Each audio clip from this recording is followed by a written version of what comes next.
People.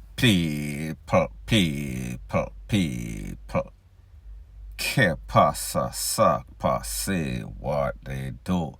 Welcome to Crime Time News, where the difference is in the meds. Today, the 23rd of December, 2 days before Christmas. Lot of person did not make it. Lot of person almost made it. I am speaking about an incident that occurred in a place called Commodore District. Commodore District is in Linstead, St. Catherine. 3 persons got conned up. Out of those 3 persons that got conned up, 2 of them were taken to the place of recovery. However, too late was the call. The victims that lost their life: Leon English, O.C. Furry, 41-year-old, hustler, higgler, taxman, ex-soldier. His girlfriend, Salika Salki, 23 or 24. She's from a place called Orange Hill, that is also Orangefield, district, that is in Linstead, St. Catherine, like I said. A 33-year-old taxi driver, him take with himself, he escaped. He was also conned up. However, he was one of the lucky of the 3.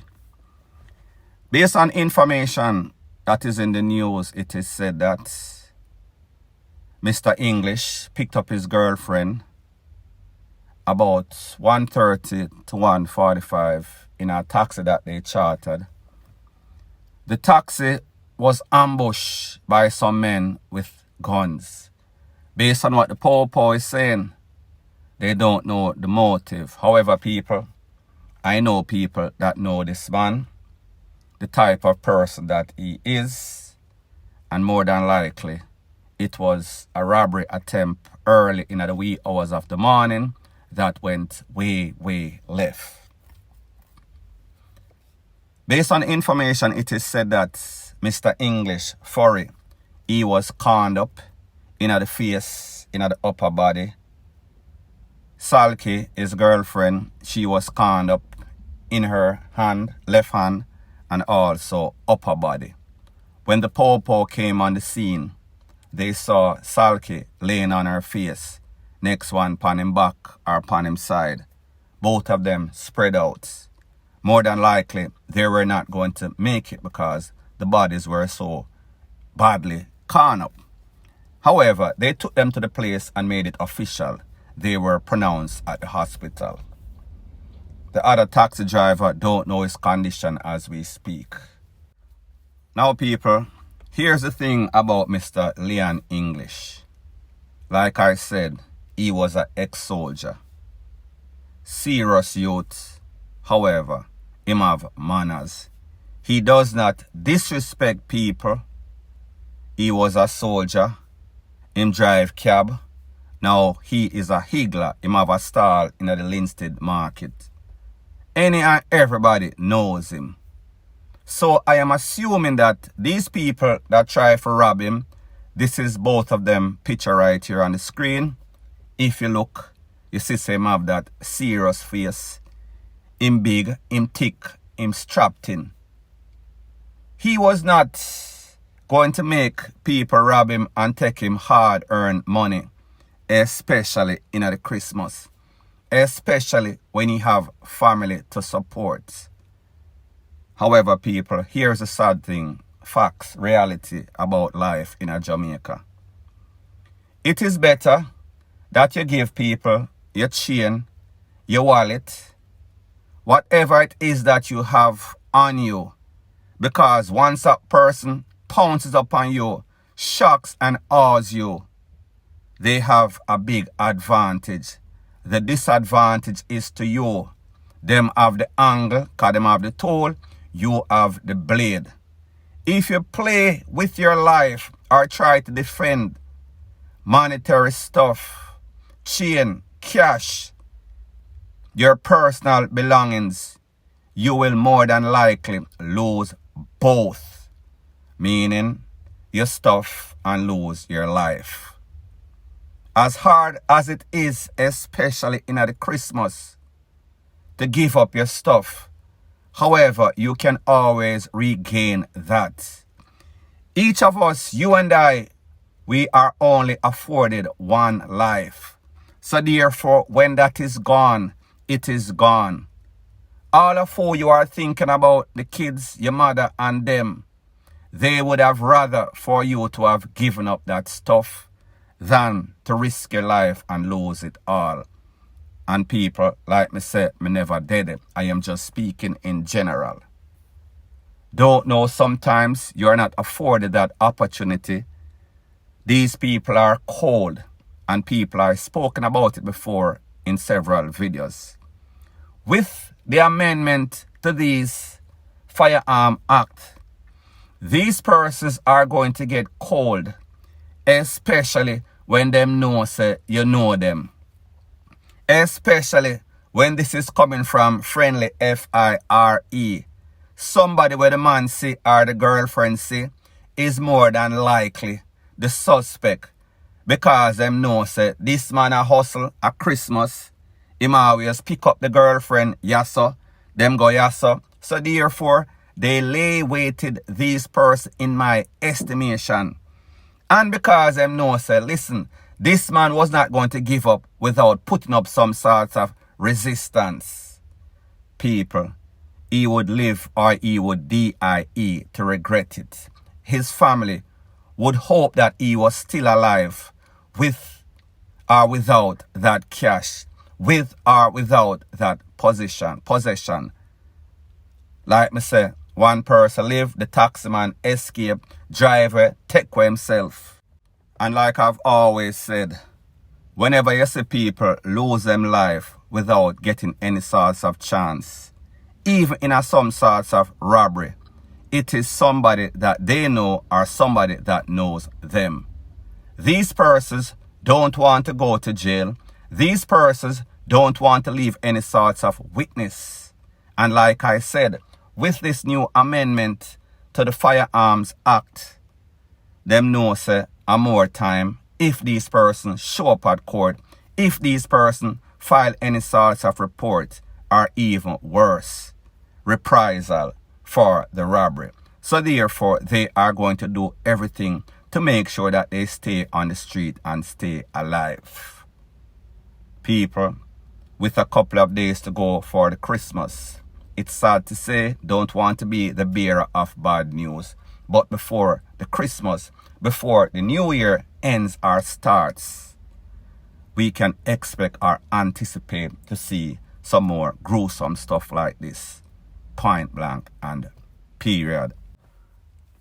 Now people, have you oftenly wondered why is it that it seems as if a country that is so plagued by crime and violence, the persons that are supposed to keep us safe and secure, meaning these judges, meaning the Court of Appeal, meaning the system, the amendment, the laws and rules of Jamaica, why it seems as if it is counterproductive, why it seems as if they don't realize the priority is to keep the people safe and keep the perpetrators, the crime producers, in a jail as long as possible. It seems as if they are doing the polar opposite, very counterproductive. Now people, I am speaking about a youth from Jamaica College that lost his life in 2016.